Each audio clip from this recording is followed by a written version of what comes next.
great, but there's a lot of different ways that you can do a literal interpretation, or you could do something more like Seamus Heaney did in his Beowulf, where he took a lot of the themes of the language, a lot of the alliterative properties of the language, but then, put the excitement in there, the drama that it was meant to convey, probably. Where a literalist translation of it is going to be kind of bone dry because it's just translating words into it without any shadow of meaning or context, really. And so I like what you said about that because, again, back to the music. People were excited about stuff.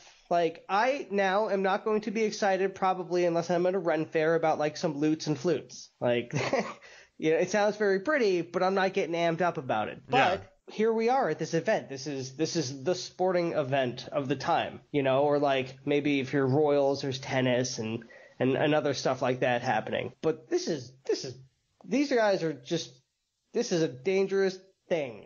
And it's fantastic. These guys are nuts, and like to put that into a context where you're excited as a current day viewer, where you can connect that way, that's great. Cause look at us watching, like 2020 is a perfect year that illustrates this. Cause we're watching sports on TV and we can't even go to the sports. And like, I've watched more sports this year on TV than I maybe ever have in my life because it's just there and I want to watch competition. And I'm so stoked about it.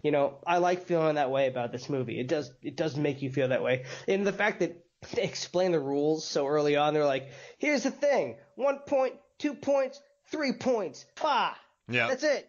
It's like so easy to understand. It's barbaric a little. It's like it connects to every raw emotion. It's easy to understand. It's fun to watch. You have characters. You have this awesome music. Anyway, I love this movie. And if I had to put together an underappreciated villain Hall of Fame, I would add Count Adhemar, Rufus Sewell's character. Rufus Sewell is amazing. What I like about him is there was the Empire podcast interviewed him one time, and someone on the DVD, they're saying Rufus Sewell, a rakish something, and they all laughed about that. And I started thinking about it, and Rufus Sewell, when you think about the word rakish, he is the definition of rakish, I would say. I can't think of any other actor that does rakish better than him. And I can't think of any other actor that does subtle better than him. I honestly can't. Yeah, I like this role because he's, I don't know, maybe in any other movie he might be the hero, but in this one he's the villain. No, I don't know if he'd be the hero, but he's just this really like bad dude. He's petty, but he's the best. He has a great tagline. I mean, he has one of the most memorable quotes that you could possibly think about. So, you have been weighed, you have been measured, and you have absolutely been found wanting. I mean, when he says that, that's a great villain line. He's just slimy, but he's also tough. He leads these armies.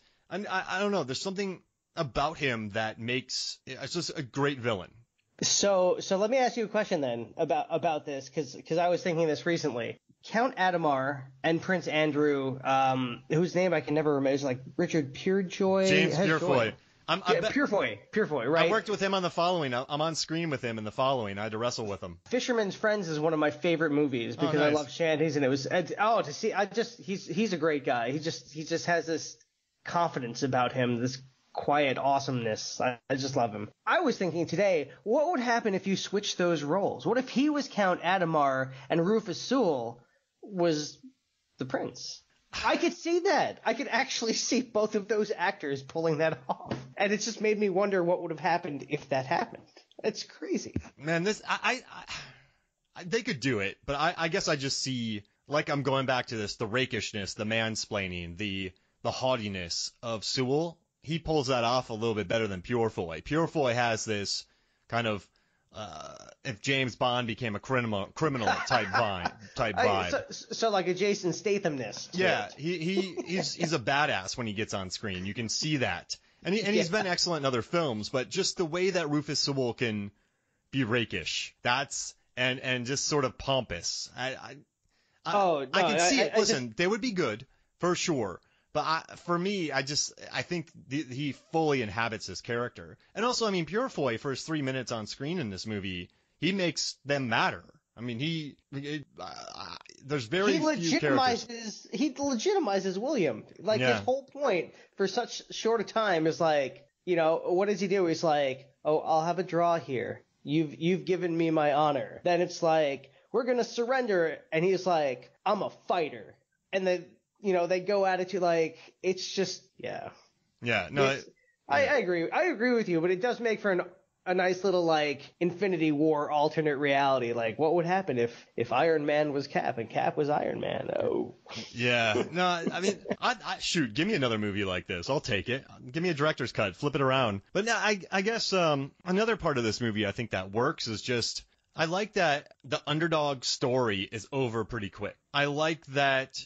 So there are these guys who are the bums. Oh, this guy's a bum, but you do one lowrider training montage where he gets worse, but then he starts winning, and then he wins the sword, and he loses a bit. But I guess for me is, yes, there's underdog aspects to it, but it's not the Mighty Ducks. It's not he was garbage to begin with, and then he gets better. So he was always talented, and that's just refreshing to me. I kind of like that he's good to begin with, just a little.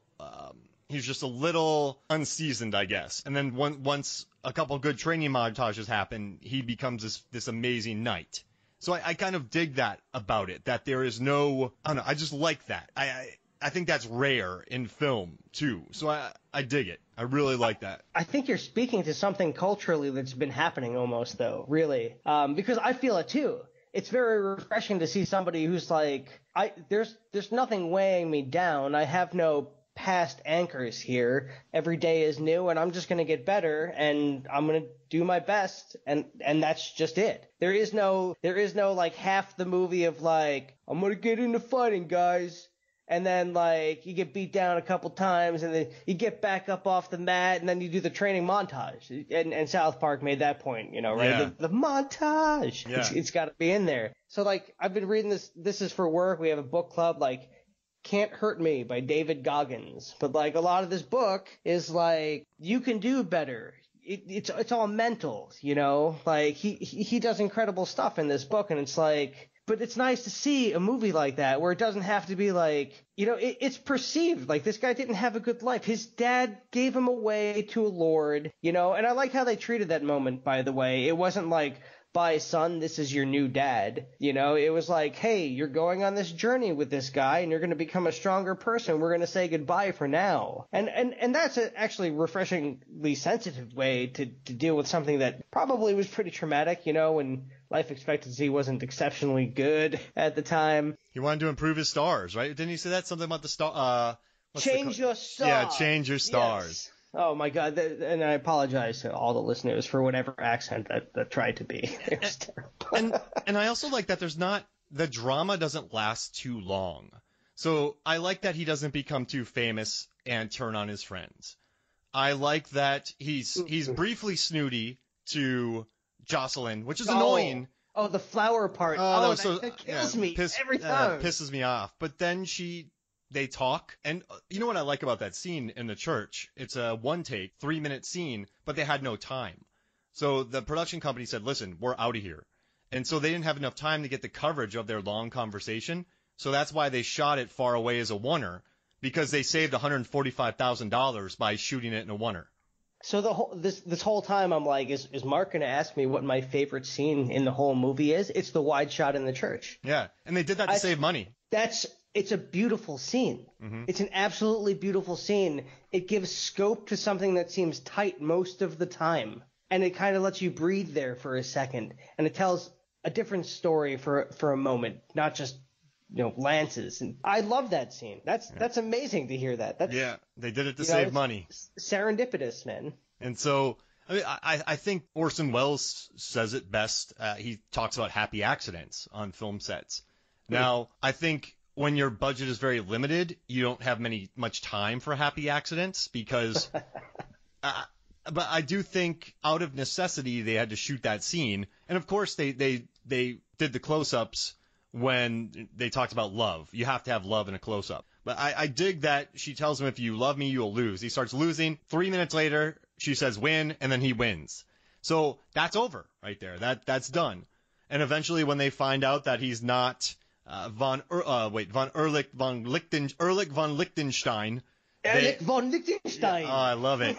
Once they find out that he's William Thatcher, that lasts 3 minutes, and it's over. And the Black Knight, or Black Prince, I apologize, comes in and clears it up. It's done. And then you have the final tournament where he fights. There's a lot of drama at the end. I mean, he does get stabbed by... They could go to... William could have gone to the rules, the committee, I don't know, the referee, and just said, hey... Rufus Sewell, the rakish one, just stabbed me with a fake spear. Pull this out of me. It's not pasta. It's not pasta. Yeah, they were throwing, I love that. They're throwing pasta at him. I love it. But they could have gotten him disqualified right then and there, and he would have won. Yeah. But then he takes off all his armor, and you're like, oh, brother. And he wins, which is amazing. It's a little Patriot moment. Yeah. It's like grab the flag, start running the other way, and then all of a sudden, like miraculous,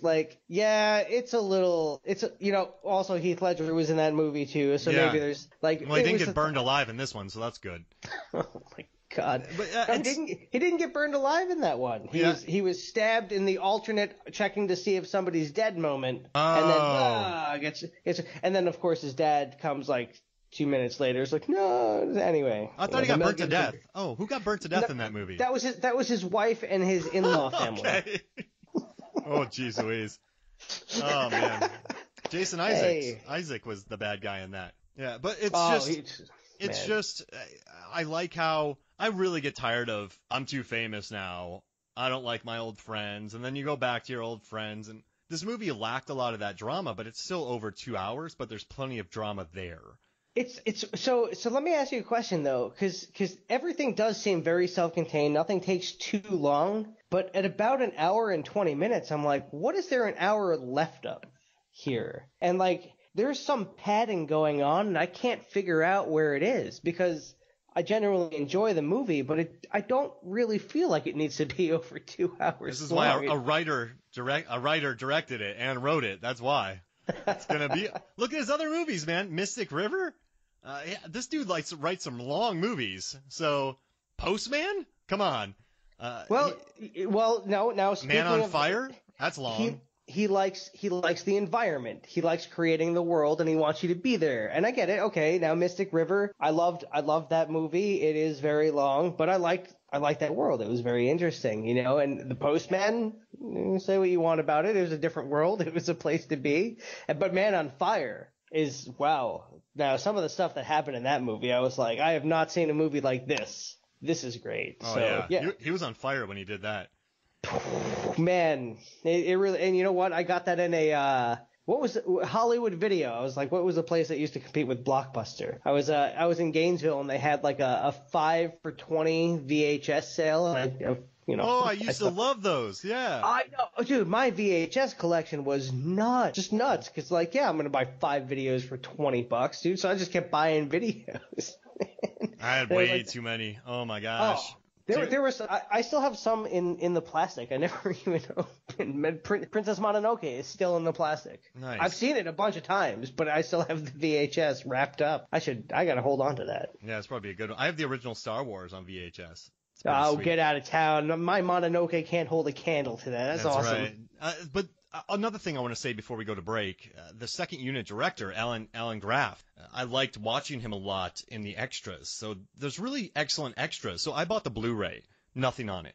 So I had to buy the special edition DVD, and that's everything. Yeah. I was like, son of a, what is this? But I hate going into podcast or episodes unprepared.